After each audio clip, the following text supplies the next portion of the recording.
Cindy Sinnigan. Bill, if you could pick a superpower, what would it be? This is my first attempt to comment, so this is a test. If I could have any superpower in the world, I've given this a great deal of thought, actually. And I've decided that the one thing that would be indispensable and just raise me to the level of a god would be, I would ask for my superpower would be the ability to read tire pressures from a distance. That's what I would ask for. I would want the superpower to be able to say, as a car drove by, 34 PSA, 35 PSA, ooh, 29, a little soft over there, 32 PSA, that's good. That's the superpower I long for. And the only reason I have that handy answer was because if you ever watched Whose Line Is It Anyway, way before that, well, not way before, but certainly before the show came out, I was in Gainesville, Florida in 1993, 4, and 5, and we were making a comedy show called Grazing, which I think I have found on DVD, by the way. It's really something I should play for you guys. And the main cast was a group of, it was an improv comedy group called, hang on a second.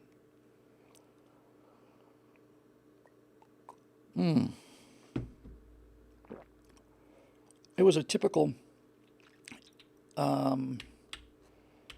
improvisational comedy group name because it was kind of clever, but not really.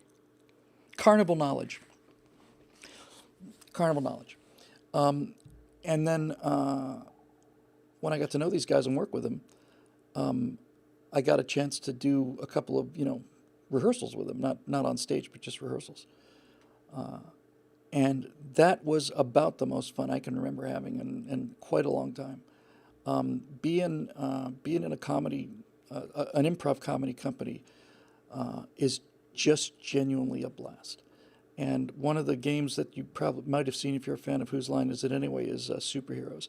And the way that game works is people take a question, they take a crisis from the audience. What is the crisis? And it's supposed to be something funny, and somebody yells out, "The world is running out of marshmallows." Okay, great.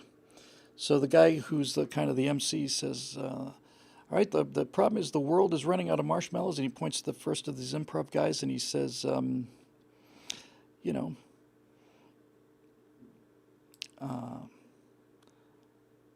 what do you make of it, Captain Redundant? And Captain Redundant would then jump into the room. He doesn't know what name he's going to pick. He just instantly heard it. Captain Redundant jumps into the scene and says, "I don't know what the problem is. I don't know. It could be bad. Could be bad." And it's just, it was great. And so we were playing superheroes, and I remember for my superpower, I decided that I wanted the ability to read tire pressure at a distance. I thought that would be an amazing superpower to have.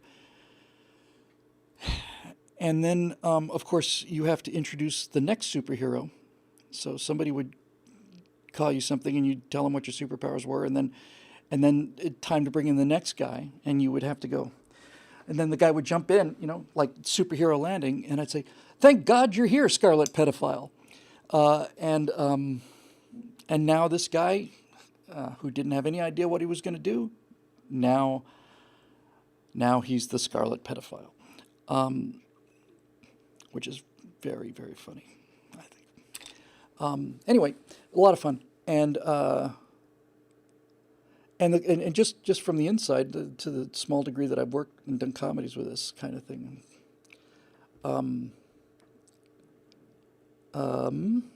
Oh, yeah, here's the trick to improv comedy, because you've got people who are all doing different things. One of my favorite improv routines ever, and it's simple as can be, is that you've got, let's say, 4 or 5 people in a circle, and you say, "How is your sister feeling?" Some random question. And each person gets to add one word.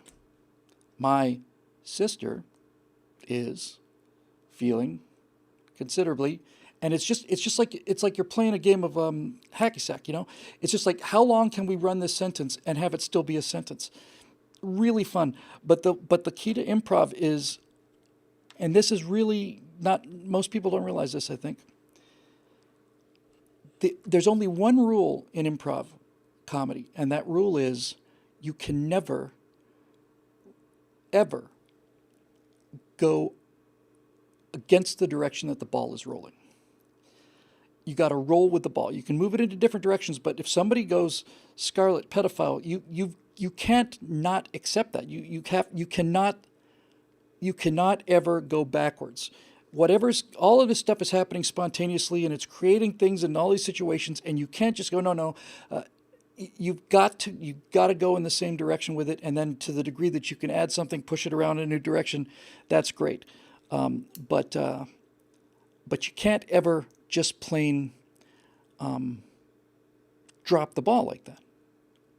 You can't have that. I can't say something because I don't know what I'm going to say. I can't say, what do you think, scarlet pedophile? And the guy goes, I'm not the scarlet pedophile, I'm this. No, that doesn't work.